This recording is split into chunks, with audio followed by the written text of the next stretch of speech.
Bonjour à tous. Alors, je vous fais cette vidéo parce que beaucoup de chrétiens me posent cette question en ce moment, et de plus en plus. Dois-je quitter mon église?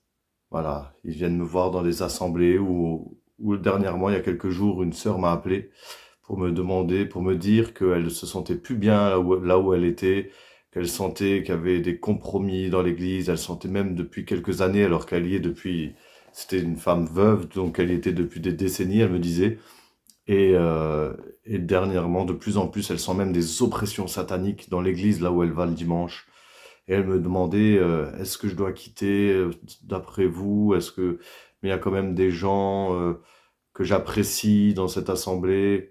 Donc, j'ai dit, bon, je vais quand même faire une vidéo parce que c'est quand même un sujet très très important, parce que le Seigneur revient bientôt. Et donc, voilà, il faut que je fasse cette vidéo. Et j'ai noté les 5 signaux déjà qui doivent vous mettre en garde par rapport à ça. 5 signaux, donc si vous voyez au moins un de ces signaux-là, demandez au Seigneur, confirmation. Mais à mon avis, je crois que ces signaux-là vous montrent qu'il est temps de quitter ces églises, de quitter l'église de Laodicée, celle que le Seigneur va vomir de sa bouche. Donc voilà, alors on va voir ensemble ces 5 signaux. Je donne ces signaux-là, je donne ce message, c'est vraiment parce que beaucoup de pasteurs, entre guillemets, de faux pasteurs, se servent de la méconnaissance des brebis, des chrétiens, pour les garder entre leurs griffes. Et je dis bien griffes parce que, en fait, ce sont des loups ravisseurs, en fait.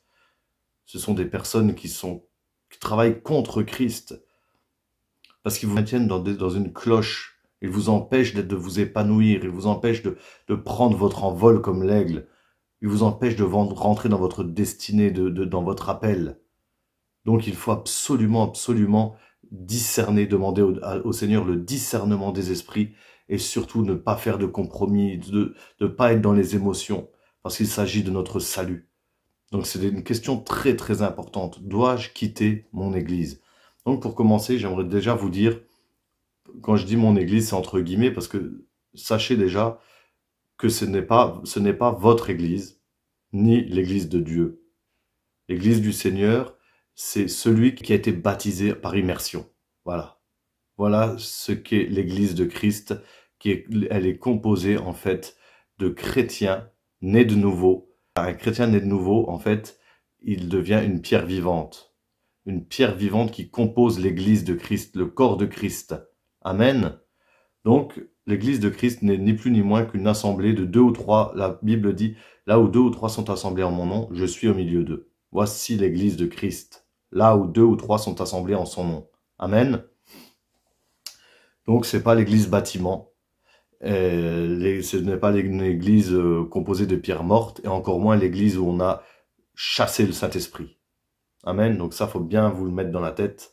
Une fois que vous avez compris ça, vous avez déjà fait un bon pas en avant, parce que ces pasteurs, entre guillemets, ils ne pourront plus se servir de ce fameux verset qu'ils aiment bien utiliser pour vous garder. C'est Hébreux 10, 25. N'abandonnons pas nos assemblées comme c'est la coutume de quelques-uns, mais exhortons-nous réciproquement, etc. Pour vous dire, dans la version Semeur d'Hébreux 10, 25, il est écrit « Ne prenons pas, comme certains, l'habitude de délaisser nos réunions.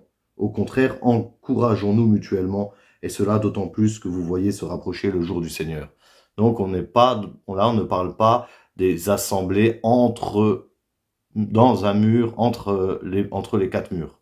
Amen, vous avez compris. Donc ça, c'est déjà un premier point à prendre en considération, et vous aurez moins de mal, moins peur à quitter ces endroits-là, en fait. Tout simplement. Donc, premier signal qui doit vous alerter, si vous êtes vraiment un chrétien engagé, un chrétien qui a une vie de prière, une communion avec le Saint-Esprit, qui est vraiment zélé pour le Seigneur, le premier signal qui doit vous alerter, c'est si vous allez dans votre église le dimanche et que vous ne vous sentez pas bien ou plus bien. Déjà ça doit vous alerter, parce que Christ vit en vous. C'est le Saint-Esprit, c'est les sentiments du Saint-Esprit, là.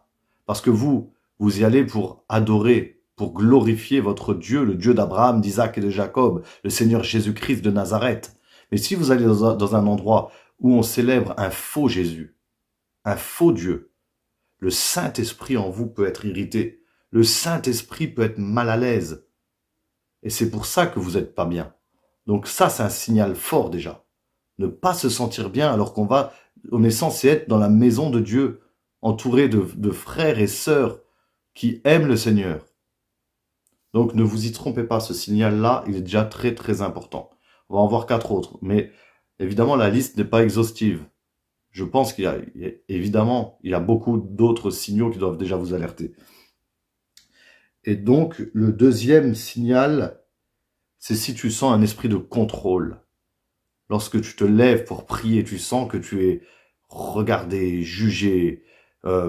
Si tu sens aussi que on t'a mis sous une cloche, que tu n'es pas bien, qu'on t'empêche d'extérioriser les dons que Dieu t'a donnés, de manifester les dons du Saint-Esprit. Si tu vois que c'est toujours les 2, 3 mêmes anciens ou qui apportent une parole, qui prient, et tous les autres de la congrégation se taisent, et puis la plupart du temps, ces anciens qui prient, ils font souvent les mêmes prières. Voilà, vous sentez que il y a quelque chose qui cloche à ce niveau-là. Vous n'êtes pas libre. Ça, c'est un signal fort aussi. Parce que la Bible dit, dans 2 Corinthiens 3, 17, « Or, le Seigneur, c'est l'Esprit. Et là où est l'Esprit du Seigneur, là est la liberté. » Amen.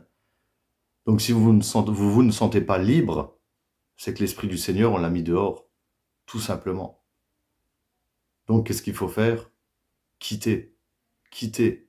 Allez là où vous êtes libre. Le Seigneur Jésus nous a rendus libres. Celui que le Fils a franchi est réellement libre. On ne doit pas vous mettre sous une cloche. On ne doit pas vous contrôler. Personne n'a le droit de vous contrôler, si ce n'est le Saint-Esprit de Dieu. Amen. Et même lui, c'est un gentleman, il ne vous contrôlera pas comme ça. Il viendra, il fera selon votre volonté. C'est notre volonté de suivre le Seigneur. C'est notre volonté de porter chaque jour notre croix. Le Seigneur ne nous oblige en rien. C'est notre volonté, notre choix. Amen. Alors ne vous laissez pas vous mettre sous un joug étranger, sous le joug d'un faux pasteur. Amen. C'est très très important, c'est vraiment très très important. Je fais ce message-là parce que je sens que beaucoup de gens souffrent. Beaucoup de gens souffrent. Vraiment, l'appel que j'ai eu il y a quelques jours, ça m'a touché. Je suis resté plus d'1 heure avec cette personne au téléphone. Elle s'est sentie bien à la fin de notre appel. Parce qu'elle a eu enfin des réponses à ces questions. Et moi, j'ai été radical. Il faut être radical. Il faut être radical avec ces choses-là. Faut pas faire de compromis. On sera seul devant le trône de Dieu lors du jugement. Parce qu'il nous faudra tous comparaître devant le tribunal de Christ. Et on ne pourra pas dire, oui, mais je suis resté dans cette assemblée parce que il y avait mon ami, parce que je l'aimais bien. Ah non, ça ne fonctionnera pas devant Dieu. Ça sera pas valable, ça. L'apôtre Paul dit, efforcez-vous d'être trouvés comme des hommes éprouvés, des ouvriers qui n'ont pas à rougir, qui dispensent droitement la parole de la vérité. Et ça, c'est dans 2 Timothée 2, verset 15. Efforcez-vous. Efforcez-vous. Donc il faut faire un effort. Il faut sortir de sa zone de confort. Le Seigneur a dit, depuis le temps de Jean-Baptiste, ce sont les violents. Le royaume de Dieu est forcé et ce sont les violents qui s'en emparent. Il faut se faire violence. Amen. Donc le 3e signal fort aussi, c'est si vous voyez qu'il y a des compromis dans l'assemblée où vous êtes, chez les anciens, chez le pasteur. Si vous voyez que on a mis à la tête comme on a placé comme leader de la jeunesse un homme qui est là parce que c'est le fils de l'ancien, de celui qui est bien vu dans l'église, ou même le fils du pasteur, alors que vous savez qu'il n'a pas sa place là. Et du coup, c'est quoi? C'est la génération qui vient après qui en pâtit. Ce sont nos enfants qui se font enseigner par des personnes qui ne lisent pas la Bible, ou peu, qui ne sont pas remplis du Saint-Esprit. Pourquoi? Parce que c'est le papa qui l'a placé là. Des compromis, par exemple, celui qui chante, celui qui est au piano, vous savez qu'il a une vie qui vit dans l'impudicité. Dans la fornication, c'est reconnu, on le voit en boîte de nuit, et puis le dimanche, il est là, il joue au piano. Il n'y a pas l'onction de Dieu, mais il est là parce que c'est le fils de un tel. Donc quand on voit ces choses-là, il faut fuir. Fuyez, fuyez. Amen. Donc voilà, celui qui doit être en place comme leader de jeunesse, celui qui doit être au piano, celui qui doit chanter, celui qui doit prêcher, ça doit être quelqu'un que Dieu recommande. Le Seigneur dit, ce n'est pas celui qui se recommande lui-même qui est approuvé. C'est celui que Dieu recommande. C'est dans le 2 Corinthiens, chapitre 10, verset 18. C'est celui que Dieu recommande. Donc là, c'est pareil. C'est pas bon. Si vous voyez ces choses-là, c'est charnel. C'est des programmes humains. On a mis le Saint-Esprit à l'écart. Amen. Le quatrième signal, évidemment, un signal très fort aussi, si vous voyez depuis plusieurs mois qu'il n'y a pas de délivrance, que les gens viennent charger, il y a des gadaréniens qui viennent charger avec des légions de démons, ils sont même pas gênés, ils sont là et malheureusement encore sous l'emprise de démons ou malades, il n'y a pas plus de guérison depuis des mois, plus de délivrance, rien. Là aussi, c'est que l'Esprit de Dieu n'y est pas. Quand vous voyez par exemple le livre de Marc, j'avais déjà fait cette étude, c'est que les 10 premiers chapitres de Marc, le 11e chapitre, Jésus monte sur l'ânon et rentre dans Jérusalem. Mais les 10 premiers chapitres, il n'y a pas un seul chapitre où on ne voit pas Jésus guérir des malades, chasser des démons. Dans tous les chapitres, les 10 premiers chapitres, Jésus chasse des démons dans chaque chapitre. Si c'est écrit, c'est pour notre instruction, c'est parce que ça doit être notre quotidien. Ça doit être la base. Nous sommes la lumière du monde, le sel de la terre. Donc s'il n'y a pas de guérison, pas de délivrance, c'est que le Christ n'y est pas. Dans Marc, au chapitre 1, par exemple, on voit Jésus qui sort du désert, il marche le long de la mer, c'est lui qui va chercher les disciples. Il est insignifiant pour l'instant, il est encore insignifiant. Il voit Jacques et Jean, les fils de Zébédée, réparer leur filet. Eux, ils l'ont sûrement vu, ils le calculent pas. C'est lui qui les appelle. Pierre, c'est pareil, c'est lui qui va appeler Pierre. Mais ensuite, vous voyez un peu plus loin dans le premier chapitre de Marc, lorsque Jésus rentre dans la synagogue, immédiatement, il chasse les démons. Et là, sa renommée est faite. Parce que le royaume de Dieu ne consiste pas en paroles, mais en puissance. Et c'est à ce moment-là que c'est eux, après on va voir par la suite que c'est eux qui cherchent constamment Jésus. Ensuite, depuis ce moment-là, juste après, il y a la belle-mère de Pierre qui tombe malade. On lui parle du Seigneur Jésus. On va chercher Jésus. Il guérit la belle-mère de Pierre. Ensuite, un peu plus loin, on voit les disciples. C'est eux maintenant qui cherchent Jésus. Et lorsqu'ils trouvent Jésus, ils disent « Seigneur, tous te cherchent ». Et à partir de ce moment-là, à chaque chapitre, on voit une foule immense qui suit Jésus. Une foule immense qui suit Jésus. Pourquoi? Parce qu'il a fait une démonstration de puissance, délivrance, guérison. Amen. Donc si vous n'avez pas ça, si vous ne voyez pas ça dans vos églises de dimanche, c'est que Dieu n'y est pas. Voilà. Cinquième signal, le dernier que je vais donner cette fois-ci, c'est évidemment si les prédications ne vous nourrissent plus. Si on reste toujours au lait, au petit lait, au bout d'un moment, c'est que vous ne devez plus rester ici. Vous avez besoin d'autre chose. Il y avait un homme de Dieu qui avait dit, les églises, bâtiments en fait, les assemblées, doivent être comme des navires de combat. Là où on vient blessé, on n'est pas encore enseigné, formé, c'est là où on vient s'enseigner, se former, se fortifier. Et ensuite, quand on est bien armé, quand on devient des disciples accomplis et propres à toute bonne œuvre, là on part au combat. Là on part au combat. Mais malheureusement, on a fait des navires de combat, des navires de croisière. Il ne faut pas rester sur un navire de croisière. Parce qu'on va être vomi de la bouche du Seigneur. On va être comme ces vierges folles qui n'ont pas d'huile dans leur lampe lorsqu'il reviendra. Amen.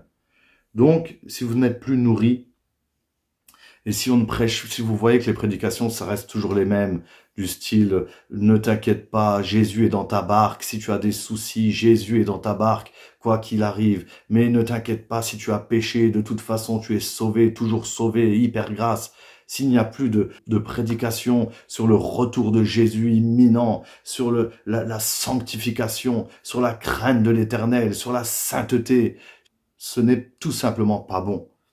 Ouais, j'ai noté quelques versets, 2 Timothée 2, versets 3 et 4, où l'apôtre Paul dit à Timothée, « Souffre avec moi comme un bon soldat de Jésus-Christ. Il n'est pas de soldat qui s'embarrasse des affaires de la vie s'il veut plaire à celui qui l'a enrôlé. » La vie chrétienne, c'est un combat, c'est une vie de souffrance. Si on vous dit pas ça, si on vous prêche pas ça le dimanche, c'est que on a dilué l'évangile. C'est pas bon. C'est un signal qu'il faut partir. Je vais vous lire aussi un autre passage. C'est 1 Corinthiens 6, versets 9 et 10. Ne savez-vous pas que les injustes n'hériteront point le royaume de Dieu? Ne vous y trompez pas. Ni les impudiques, ni les idolâtres, ni les adultères, ni les efféminés, ni les infâmes, ni les voleurs, ni les cupides, ni les ivrognes, ni les outrageux, ni les ravisseurs n'hériteront le royaume de Dieu. Amen. Il faut qu'on entende ça le dimanche. Il ne faut pas que ce genre-là que je viens de lire, les idolâtres, les adultères, on les retrouve avec un micro ou au piano. Il faut qu'on entende ça. Ils n'hériteront pas le royaume de Dieu. Sanctifiez-vous. Craignez Dieu. C'est le genre de prédication qu'on doit entendre. Amen. Le Seigneur dit, la nuit vient où personne ne peut travailler. Travaillez tant qu'il fait jour. Allez gagner des âmes. Gagnez des âmes. Cherchez des âmes. Le monde est perdu. Le monde est dans l'obscurité, dans les ténèbres. Mais nous avons été oints pour annoncer une bonne nouvelle aux pauvres. Pour libérer les captifs. Pas pour aller tous les dimanches au même endroit, dimanche après dimanche, année après année, s'asseoir, écouter des prédications. C'est pas ça l'évangile. Donc si vous sentez tous ces signaux-là, si vous ne vous sentez pas bien là où vous êtes, c'est parce que le Saint-Esprit vous appelle ailleurs. Parce que la moisson est grande, il y a peu d'ouvriers. Le Seigneur cherche un homme qui se tienne à la brèche en faveur du pays afin qu'il ne détruise pas. Sortez de l'église de Laodicée, sortez de ces églises-là. Vous aurez des comptes à rendre au Seigneur. Vous aurez des comptes à rendre au Seigneur. Il revient bientôt. Il revient bientôt. Donc voilà, pour terminer, je vais vous lire un passage parce que dans ces églises-là, si on ne se sent pas bien, comme je disais au début, c'est Christ en nous qui ne se sent pas bien. Pourquoi? Parce que c'est un faux Jésus qu'on vous présente. C'est un faux Jésus qu'on adore, un faux Dieu. Et donc, regardez ce que la Bible dit par rapport à ça. 2 Corinthiens 6, à partir du verset 14 jusqu'à la fin. Je vais le lire dans la parole de vie, pour que vous compreniez vraiment ce qui est dit. N'allez pas avec ceux qui ne croient pas en Dieu. Vous ne pouvez pas vivre ensemble. Ceux qui ne croient pas en Dieu, à notre Dieu, le Dieu d'Abraham, d'Isaac et de Jacob. Vous ne pouvez pas vivre ensemble. Ce qui est juste et ce qui est contraire à Dieu, est-ce que cela va ensemble? Est-ce que la lumière va avec la nuit, avec les ténèbres? Est-ce que le Christ peut être d'accord avec Satan? Est-ce qu'un croyant peut aller avec celui qui ne croit pas en Dieu? Qu'est-ce qu'il y a de commun entre la maison de Dieu et les faux dieux? Nous sommes la maison du Dieu vivant. Dieu l'a dit, je vais habiter et vivre au milieu d'eux. Je serai leur Dieu et ils seront mon peuple. C'est pourquoi le Seigneur Dieu dit, quittez ces gens-là et allez loin d'eux. Ne touchez pas à ce qui est impur, et moi je vous accueillerai. Amen. Quittez ces gens-là et allez loin d'eux. Voilà le mot de la fin. Sortez de la cloche. Travaillez avec crainte et tremblement avant le retour du Seigneur. Amen. Soyez richement bénis. Priez Dieu, jeûnez, intercédez. Car nous sommes dans des temps troubles et l'ennemi est rusé. Mais par la grâce de Dieu, celui qui est en nous est plus grand que celui qui est dans le monde. Demandez le discernement des esprits. Demandez la sagesse, l'intelligence au Seigneur. Marchez dans la crainte de Dieu. Le Seigneur a dit que il viendra un temps où ils séduiront même les élus s'il était possible. Alors prenons garde, mes frères et sœurs, prenons garde. Voilà pour ce message. Soyez bénis, à bientôt.